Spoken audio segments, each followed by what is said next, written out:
Happy morning channel நண்பர்கள் அனைவருக்கும் வணக்கம். வேலை இருக்குது, அந்த வேலையெல்லாம் முடிச்சுட்டு வந்து தாங்க குழம்பு வைக்கணும். என்னன்னா, மேலே நம்ம 3 நாய்க்குட்டிகள் வளர்க்குறோம் இல்லையா, இந்த குட்டிகளை மேலே வந்து ஒரு வாரமாக மழை பெஞ்சிட்டே இருந்ததுனால சுத்தமாக கழுவிட முடியல. இன்றைக்கி கொஞ்சம் நல்லா வெயில் அடிக்குது, நல்லா தண்ணி பிடிச்சி அதோட பாந்து எல்லாமே கழுவி விட்டுட்டோம் அப்படின்னா காஞ்சிரும். அதுக்காக கழுவி விட்டுட்டு குளிச்சுட்டு வந்து தான் சமையல் பண்ணணும். முக்கியமாக சொல்லப்போனால் சின்ன வயசுலலாம் எனக்கு நாய்க்குட்டி மேலே பிரியமே கிடையாதுங்க. சின்ன வயசுன்னு இல்லை, எனக்கு கொஞ்சம் இப்போ ஒரு 5-6 வருஷத்துக்கு முன்ன வரைக்குமே நாய் வளர்க்குறதுல பெரிய ஈடுபாடெல்லாம் கிடையாது. ஒரு 5 வருஷத்துக்கு முன்னாடி என் பையன் சொன்னான், நான் பார்த்துக்குவேம்மா, ரோட்டில் ஒரு குட்டி இருக்குதும்மா, சூப்பராக இருக்குதும்மா, அதை எடுத்துகிட்டு போகலான்னு கெஞ்சி கெஞ்சின்னு கெஞ்சி அவங்க அப்பாட்ட சொல்லி என்கிட்ட பேச வச்சு தலையாட்டின ஒரே ஒரு காரணத்துக்காக இன்னைக்கு கடந்து அவஸ்தைப்படுறாங்க. உண்மையிலே சொல்லப்போனால் நாய்க்குட்டி வளர்க்குறது ரொம்ப ஈஸின்னு நினைப்பாங்க. அப்படி இல்லைங்க. நாய்க்குட்டி வளர்க்குறது அவ்வளோ ஈஸியான காரியம் இல்லை. ஒன்று ரெகுலராக 2 நேரம் அல்லது 3 நேரம் வாக்கிங் கூட்டிகிட்டு போகணும். வாக்கிங் கூட்டிகிட்டு போகலை அப்படின்னு சொன்னால் இந்த மாதிரி நம்ம வந்து டெய்லியுமே காலையிலையும் சாயங்காலமும் அதோட பாத்ரூம்லாம் க்ளீன் பண்ணி நம்ம அந்த இடத்த கழுவி விடணும். கழுவி விடாமல் நம்ம அதிலே நடக்க விட்டோம் அப்படின்னா சீக்கிரம் இன்ஃபெக்ஷன் ஆகும். அப்புறம் அதுக்கு கரெக்டான தடுப்பூசி போடணும். கரெக்டான ஃபுட்டு 2 நேரம் ஃபுட்டு வந்து சூடாக இருக்கணும். அந்த மாதிரி கொடுக்கணும். அதுகளை வந்து நல்லா கேர் எடுத்து பார்த்துக்கணுங்க. சில பேர் என்ன பண்ணுறாங்கன்னா, எங்கள் வீதியிலேயே பார்த்திங்கன்னா கொண்டாந்து அந்த கழுத்தில் இருக்க பெல்ட்டோடையே அந்த குட்டிகளை விட்டுட்டு போயிடுவாங்க. எனக்கு ரொம்ப கஷ்டமாக இருக்கும்.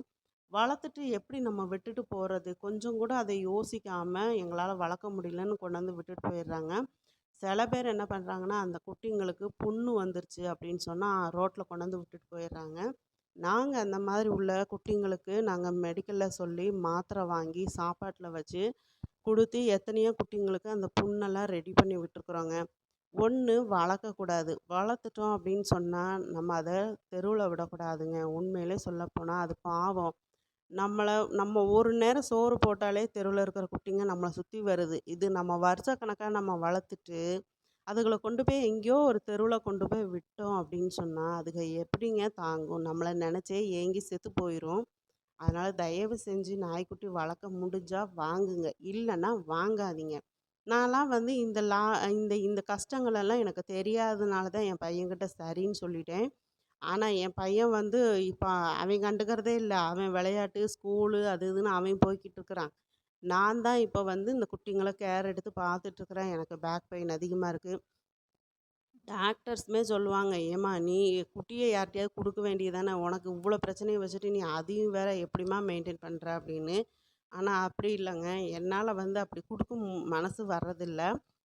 என் உயிர் இருக்கிற வரைக்கும் இந்த குட்டிகளை வளர்த்து தான் ஆகணும். ஏன்னா எனக்கு நோய் வருமா வராதான்னு நான் யோசித்து நான் குட்டிங்களை எடுத்துகிட்டு வரலை.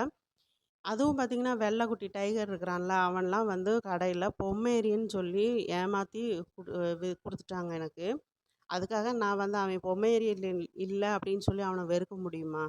முடியாதுங்க. அதுக நம்ம பெத்த பிள்ளைங்கள விட ஒரு படி மேலே நம்மக்கிட்ட பாசமாக இருக்கும். உடம்பு சரியில்லை அப்படின்னா டைகரெல்லாம் என்னோடய கால் மாட்டிலே வந்து வீட்டில் படுத்திருப்பாங்க. நான் ரொம்ப நேரம் எந்திரிக்கலை அப்படின்னா வந்து தலையை வந்து இப்படி தடவுவான். இப்போ நான் எந்திரிச்சு எல்லா உடம்பு சரியில்லைடா அப்படின்னு சொன்னேன் அப்படின்னா அவன் சரின்னு போயிடுவாங்க. அந்த மாதிரி குட்டிங்க வந்து பழகக்கூடியது. இப்போ குட்டிங்க மேலே எல்லாம் கழுவி விட்டு அவங்களுக்கு சாப்பாடெல்லாம் வச்சுட்டு தண்ணி குடிக்கிறதுக்கெல்லாம் மாற்றிட்டு குளிச்சுட்டு வந்தாச்சு. குளிச்சுட்டு வந்துட்டு இப்போது எனக்குமே ரொம்ப பசியாயிட்டு, அதனால் ஸ்ட்ராபெர்ரி ஜூஸ் ஒன்று போட்டு குடிச்சிட்டு சமையல் பண்ண ஆரம்பிச்சிட்டேன்.